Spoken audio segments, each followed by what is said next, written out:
చేస్తున్నారు ఫస్ట్ షోకి వచ్చిన వాళ్ళు. First of all I think ఏదైనా రాసి పెట్టి ఉండాలంటారు. I think I was invited for this. I'm so honoured.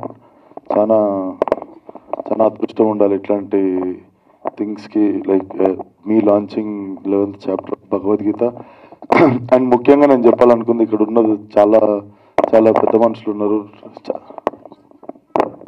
ఇక్కడ చాలామంది పెద్ద మనుషులు ఉన్నారు. అమర్యాదగా కళ్ళద్దాలు పెట్టుకున్నట్టు అనిపిస్తుంది. నాకు కంజక్టివిటీస్ ఇంకా తగ్గలేదు, సో అందుకే పెట్టుకున్నాను. ఆర్ఎల్స్ అసలు కళ్ళద్దాలు పెట్టుకునే ఉద్దేశం లేదు. సో సారీ సార్, నేను లేకపోతే పెట్టుకోకపోతుండే. And yeah, I think I feel so lucky వచ్చి భగవద్గీతలో నాతో 11th చాప్టర్ విశ్వరూపం లాంచ్ చేయించినందుకు.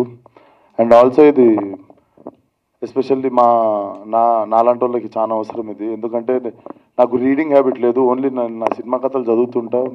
And when maybe with time వస్తుందేమో, అటెన్షన్ స్పాన్ తక్కువ.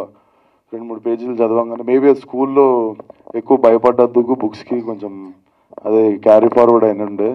బట్ డెఫినెట్లీ నేను మీరు ఈ ఐడియా చెప్పగానే కూడా okay I start hearing this అని చెప్పి నేనే ఫిక్స్ అయినుండే. బట్ ఈరోజే ఒక చాప్టర్ వినేసాను. ఆ విజువల్లీ కావచ్చు, నేను ఉట్టి పాడ్కాస్ట్ లాగా వినొచ్చు అనుకున్నాను. బట్ వస్తే విజువల్ కూడా చాలా చాలా కేర్ తీసుకొని చాలా బాగా చేశారు. చాలా ఈజీగా మనం తెలుసుకోవచ్చు. ఎప్పటి నుండో అనుకుంటుండే చదవాలి భగవద్గీత అని, లేకపోతే but this is like very easy way. Thank you so much for keeping this available for like present generation sir. I think this will stay for ever. చాలా మంచి కార్యం అని కూడా చెప్పొచ్చు, more than anything. And I'm honoured for being a part of this. Thank you. తనకి ఎందుకు రమ్మన్నాను అంటే, యాక్చువల్గా ఇది యూత్ కోసం టార్గెట్ చేసిన భగవద్గీత కాబట్టి ఒక యూత్తో లాంచ్ చేయించాలి అనే ఉద్దేశంతో తనతో లాంచ్ చేయించడం జరిగింది. He is representing all the youth fraternity. Thank you very much. Thank you.